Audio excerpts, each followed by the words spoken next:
Fixing ইস্যুতে সিদ্ধান্ত নিতে আরও অপেক্ষা করতে চায় বিসিবি। সেই লক্ষ্যে পূর্বের তদন্ত কমিটির প্রতিবেদন পুনরায় পর্যবেক্ষণ করা হবে বলে জানিয়েছেন আমিনুল ইসলাম বুলবুল। ৩ সদস্যের নতুন কমিটি গঠনের প্রক্রিয়া শুরু করেছে বোর্ড। অভিযোগ প্রমাণ না হওয়া পর্যন্ত কাউকে দোষী না বলার অনুরোধ বিসিবি সভাপতির। বিপিএল ডিপিএল এর ফিক্সিং ইস্যুতে এখনো সরগরম দেশের ক্রিকেটাঙ্গন। স্বাধীন তদন্ত কমিটির দেয়া প্রতিবেদন চিন্তার কারণ হয়ে দাঁড়িয়েছে। আবারও ৩ সদস্যের রিভিউ কমিটি গঠনে চূড়ান্ত সিদ্ধান্তের অপেক্ষা বাড়ল। রিপোর্টের সারাংশ জমা দিয়েছে আমাদের কাছে এবং সারাংশে বেশ কিছু জিনিস আছে যেগুলো হয়তো আমাদেরকে অনেক চিন্তা ফেলে দিয়েছে। তো এটা প্রপারলি আমরা এক্সিকিউট করার জন্য কমিটিটার আমরা করতে যাচ্ছি একজন রিটায়ার্ড জাস্টিস এবং 2 সদস্য বিশিষ্ট, এবং খুব শিগগিরই এটার কাজ শুরু হয়ে যাবে।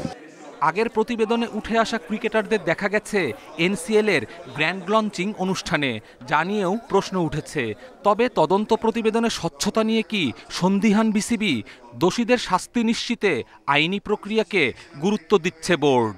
আমাদের কাছে এভিডেন্স কিছু আছে, আমাদের রিপোর্ট আছে, কিছু আমাদের অনুসন্ধানের আউটকাম আছে, কিন্তু অ্যাকশন নেওয়ার জন্য যে প্রক্রিয়ার দরকার সেই প্রক্রিয়ার মধ্যে আমরা আছি। এনসিএল মাঠে গড়ানোর আগে শেষ হবে? এটা ডিপেন্ড করছে, মনে হয় না, বাট এখানে এর থেকে বেশি কিছু বলতে পারছি না, কিছু কনফিডেন্সিয়াল ব্যাপার আছে। ফিক্সিংয়ে অভিযুক্ত ক্রিকেটারদের নিষেধাজ্ঞার কবলে পড়তে হবে। তেমনটা হলে সামনে শুরু হতে যাওয়া এনসিএলে তাদের দেখা যাবে না। তবে অভিযোগ প্রমাণের আগে কাউকে দোষী মানতে চায় না বিসিবি। সাইলেন্ট ব্যান বলে কোনো শব্দ নেই, একেবারে কংক্রিট এভিডেন্স, কংক্রিট ইন্টারভিউ না পাওয়া পর্যন্ত কারো সম্বন্ধে কিছু বলা যাচ্ছে না। আর এটা আমি এক্সপার্টও না, এবং আমরা যেই কমিটি করে দিয়েছি তারা আমাদের কাছে খুব তাড়াতাড়ি আরেকটা রিপোর্ট দিব, যে রিপোর্টের ভিত্তিতে আমরা অ্যাকশনে যেতে পারবো। ক্রিকেটকে কলঙ্কমুক্ত করতে তৎপর আমিনুল ইসলাম বুলবুল।